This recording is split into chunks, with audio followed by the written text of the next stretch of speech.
पानीपत में बढ़ते कोरोना के मामलों को देखते हुए आज संयुक्त व्यापार मंडल व संयुक्त व्यापार समिति के द्वारा डीसी महोदय व एसपी साहब से मीटिंग की गई, जिसको लेकर लॉकडाउन को लेकर के जो दुकानों को बंद करने का जो निर्णय लिया जाए, इसको लेकर के स्ट्रिक्टली जो है व्यवस्था बनाई जाए, इसको लेकर के बातचीत की गई। जानिए सीधी रिपोर्ट। इस सब से गए थे हम 5-7 प्रधान गए थे, मिले हैं उनको। संयुक्त व्यापार मंडल और संयुक्त व्यापार मंडल समिति वाले इकट्ठे होकर डी साहब के बाद गए, उनसे सारी बात की है। उनको बताया है कि शहर जो पोजीशन में बहुत क्रिटिकल हो गई है, कोरोना के केस लगातार बढ़ रहे हैं और ये कोरोना है ना, ये ज़्यादा भयानक है। भाई हम चाहते हैं, हमने जैसा मीटिंग में ये कल फैसला लिया था, भाई कम से कम शनि इतवार को तो बंद रखा जाए, शुक्रवार शाम से लेकर और सोमवार सवेरे तक बंद रखा जाए, ताकि कुछ चेन में कोई फ़र्क पड़े। डी साहब ने बात सुनी है, उन्होंने कहा भी हमारे को ऊपर की भी बात होती है, हम बात करते हैं अपने बंदों बात करके ऊपर तक, फिर इसका कोई डिसीजन ले सकते हैं। तो डी साहब ने कहा, उसके बाद हम एसपी साहब से भी मिले हैं। एसपी साहब ने भी यही कहा है, ये लेबर वाला शहर है, सारी बात ऊपर करके करनी पड़ती है। जैसा कोई डिसीजन ऊपर से हमें आएगा, ऊपर से सरकार की जो हिदायत आएगी, उसके हिसाब से हम ये कर रहे हैं। जैसा भी होगा आपको बता दिया जाएगा। खुद करना चाहते हो तो कर लो। तो खुद में तो ये होता है ना, सारे बाज़ार हमारे उसमें नहीं आते। किशनपुरा है, आउटर मार्केट्स हैं, अब इधर बाज़ार बंद हो जाएं तो वहाँ खुला रहे तो कोई फ़ायदा नहीं है। शहर में बंद का तभी फ़ायदा है जब कर्फ्यू जैसी स्थिति रहे। कोई चीज़ भी जो ज़रूरी चीज़ें हैं, मेडिकल की हैं, दवाइयाँ हैं, दूध है, ऐसी चीज़ों के बिना कोई चीज़ बाकी तो बंद होनी चाहिए। जब तक ये नहीं हुआ तो कर्फ्यू का कोई फ़ायदा नहीं है, ना तो लॉकडाउन का फ़ायदा है, ना कोई बंद का फ़ायदा। जिस दिन ये सरकार या एडमिनिस्ट्रेशन हमें आदेश दे देगा, हम एडमिनिस्ट्रेशन के साथ, जो भी सरकार हमें हिदायत देगी, एडमिनिस्ट्रेशन लोकल जो हमें हिदायत देगा, हम उनके साथ हैं। जैसा वो चाहेंगे हम उनके साथ। ये अभी आपको क्या लगता है, जैसे कई लोगों की ये भी भावना है कि भाई अगर लॉकडाउन लगाते हैं तो किराया कैसे निकलेगा, जो वर्कर काम कर रहे हैं उनको जो समस्या कौन? ये समस्या तो है ही। कई आदमी दुकानदार भी कई तरह के हैं, कई दुकानदार संपूर्ण हैं, कई हैंड टू माउथ भी हैं, जो छोटा छोटा काम करते हैं। लेबर वाला बंदा भी है, जैसे वो रोज़ दिहाड़ी कमाएगा तब देगा। स्टाफ भी है दुकानदारों को, उनको भी सैलरी देनी पड़ती है। नहीं, दुकानदार सैलरी नहीं देगा तो वो रोटी कहाँ से खाएगा। ये समस्या तो है। पानीपत एक ऐसा शहर है, ये औद्योगिक भी है, इंडस्ट्रिस्ट भी है, यहाँ सारा ऐसा है, सबकी प्रॉब्लम है। सरकार मेनली जो दिक्कत मान रही है ना, ये अभी लेबर पलायन ना करते, जैसे पीछे हुआ था, लेबर पलायन कर गई थी, उसका भी दिखा करते। जो किराए वाले दुकानदार हैं, अब कई दुकानदार किराए की दुकानें हैं, जिसने दुकान किराए पे ले रखी है और उसका मालिक की भी ऐसी पोजीशन होती है, मालिक भी किराया आता है और उस पर रोटी खाता है, दिक्कत उसमें भी आती है। तो उनको ज़्यादा दिक्कत आ रही है। वो भी एक सोचने वाला विषय है। छोटे दुकानदारों के लिए भी विषय है। सबका सोचना तो, व्यापार मंडल तो सबका सोचेगा तभी फायदा। अभी जो दुकानें जो खुलेगी, जैसे बताया गया है कि दूध की दुकानें खोली जाएं और या फिर मेडिकल स्टोर, उसको लेकर के लोगों के अंदर क्या आपको लग रहा है दुकान? अब मेडिकल स्टोर तो एक ऐसी चीज़ है ना, मेडिकल दवाई की तो हर टाइम किसी को भी जरूरत पड़ सकती है। उसके लिए तो कोई भी नहीं वैसी बात बोलता, उसके कोई नेगेटिव भी नहीं बोलता। दूध के लिए बात है, दूध के लिए टाइमिंग रखी जाए। जैसे सवेरे का टाइम है, सवेरे भी 2-3 घंटे खुलें, शाम को भी खुलें, इससे दूध की आपूर्ति हो। सवेरे शाम जो गांव से लोग दूध लेके आते हैं, सवेरे गांव से लेके तो शहर में बांटते हैं, शाम को भी ऐसा ही होता है। उनकी आपूर्ति तो चलती रहती है। क्या लगता है हैंडलूम जो व्यापारी थे उन्होंने कल बंद का आह्वान किया था, आज बंद भी किया है, काफ़ी दुकानें खुली हुई है, क्या लगता है? अब हैंडलूम का, जहाँ तक हैंडलूम की पोजीशन है भैया जी, हैंडलूम व्यापारी एक तो उन्होंने दुकानें बंद की हैं, उनका बाहर से कस्टमर नहीं आ रहा। होलसेल की मार्केट है, SD कॉलेज रोड है, ये होलसेल की मार्केट है, वहाँ बाहर का कस्टमर आता है, बाहर का कस्टमर आ नहीं रहा, तो उनके पास काम वैसे भी कम है। कुछ दिक्कत ये पेमेंटें नहीं आ रही, जैसे जहाँ जहाँ दिक्कत है आउटसाइड आप देख ही रहे हो, पेमेंटें आ नहीं रही, वो उस चीज़ की वजह से भी परेशान तो हैं ही। उन्होंने इसलिए बंद किया, उनका होलसेल काम है, उनका कोई रिटेल की सेल है नहीं, इसलिए और जो उनमें भी जिन्होंने दुकानें, आपकी वर्डिंग बोल रहा हूँ, जिन्होंने खोली हुई हैं, वो छोटी दिक्कत में होंगे, छोटे होंगे दुकान, परचून वाले भी तो वही हैं। थोड़ा सा ये बात है। नाम सुनील अरोड़ा, प्रधान संयुक्त व्यापार कमेटी आज क्या आश्वासन? संयुक्त व्यापार मंडल और संयुक्त व्यापार मंडल समिति के सभी शहर के जितने भी प्रधान हैं, कल हमने सबने मिलकर एक बैठक की थी।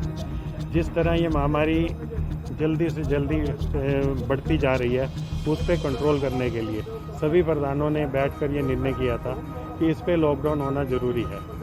तो उसमें कई जगह पे ये बात आई थी कि कई लोग किराएदार हैं, कई लोग हैंड टू माउथ हैं, तो उनको देखते हुए कि जो लेबर है वो भी पलायन ना करे, उसको देखते हुए सभी ने ये निर्णय लिया था कि अगर शुक्रवार शाम को से लेकर मंडे सुबह तक अगर हम लॉकडाउन करते हैं तो ये 72 घंटे का जो टाइम है उसके अंदर हमें बहुत राहत मिलेगी, इस चैन के ऊपर अंकुश लगेगा। तो जिस तरह बीमारी बढ़ती जा रही है तो उसको देखते हुए मैं सभी अपने शहरवासियों से, व्यापारी भाइयों से यही अपील करूंगा कि मास्क लगाएं, सैनिटाइज़र का प्रयोग करें और ज़रूरी हो तो अपने घरों से बाहर निकलें, नहीं तो अपने घर में ही रहें। जिस तरह आप देख रहे हो कि पिछली बार की दौरान इस बार जो ये बीमारी है ये भयानक रूप से है।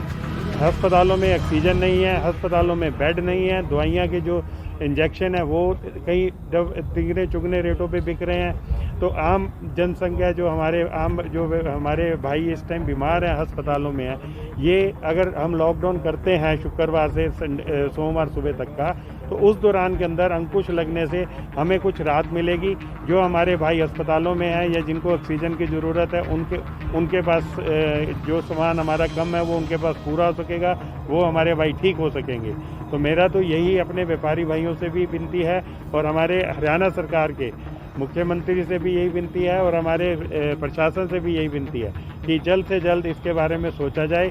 अगर 2 दिन का या 3 दिन का जैसे भी लॉकडाउन की स्थिति बनानी है, हफ्ते में 2 दिन वीकली तो ज़रूरी होना चाहिए, जिससे ये हम चैन तोड़ सकें, क्योंकि इसका कोई हल नहीं है। हमारे शहर में, हमारे देश में इस टाइम ऑक्सीजन की भी कमी है।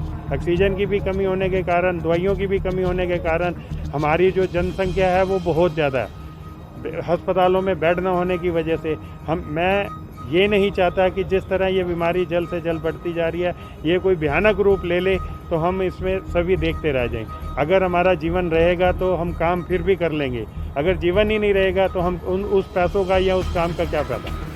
तो मैं सर, संयुक्त व्यापार मंडल के जो प्रधान है वो खुद सक्षम नहीं है क्या भाई मार्केट को खुद बंद करवा ले, प्रशासन का सामना? संयुक्त व्यापार मंडल और संयुक्त व्यापार मंडल समिति के सभी प्रधान इतने सक्षम हैं कि वो अपनी अपनी मार्केटें बंद करा सकते हैं। जिस तरह आपने कल देखा कि हमारे हैंडलूम मार्केट वालों ने बंद की, उसके अंदर अभी सुबह से ही मैसेज व्हाट्सएप पे या इधर से या उधर से मैसेज आ रहे हैं कि दुकानें खुल रही हैं, क्योंकि कई लोग ऐसे हैं जो हर घर के अंदर कोई ना कोई ये तो एक बहुत बड़ा परिवार हो गया, पानीपत जो बहुत बड़ा परिवार हो गया, इसमें कहीं हमारे वो हैं। अगर एक घर अगर हम ले लें तो उसमें भी कोई ना कोई बेटा या कोई ना कोई बंदा ऐसा होता है जो घर का कहना नहीं मानता। हर जगह के अंदर कोई ना कोई ऐसा सिस्टम होता है। तो इसीलिए हर बाज़ार के अंदर ऐसा कोई ना कोई, शहर के अंदर ऐसा कोई ना कोई जगह रह जाती है। हमारे जो प्रधान है, हम 60% बाज़ार जो पानीपत है उनको कवर करते हैं। जो 40% आउटर हैं, तहसील कैंप हो गया, किशनपुरा हो गया, बरसत रोड हो गया, सनौली रोड हो गया, तो उनके जो प्रधान, वहाँ के जो लोग हैं वो उनके कोई प्रधान ना होने की वजह से वो दुकानें खुली रह जाती हैं। तो मैं इस चीज़ के लिए कभी भी किसी को भी दोषी नहीं कहूँगा, क्योंकि मैं ये चाहूँगा कि दुकानें बंद होने का, खाली दुकानें बंद करने से ये चैन नहीं टूटेगी।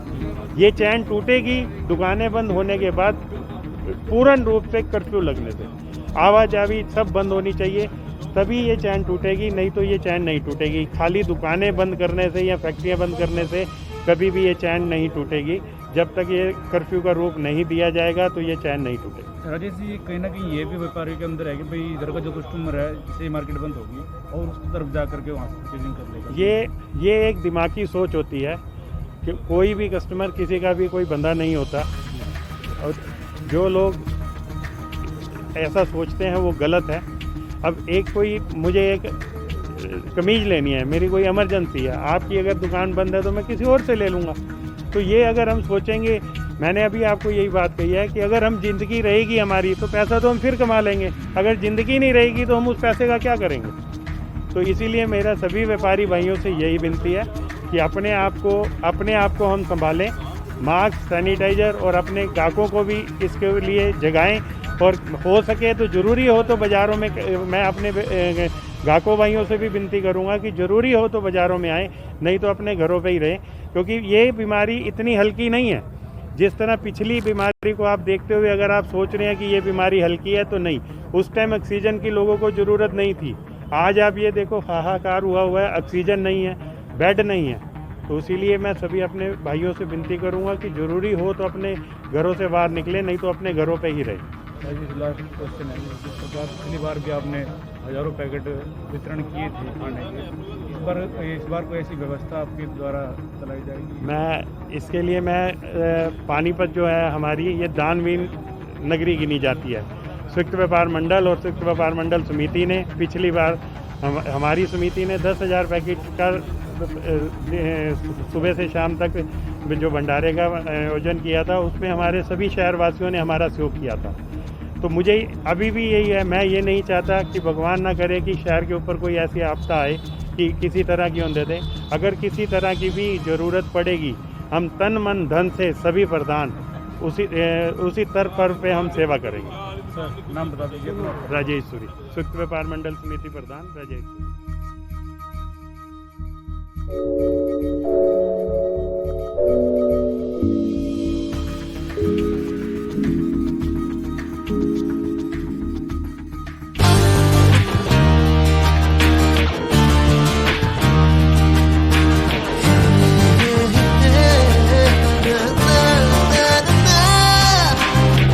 Add colors to your learning, life will be shining.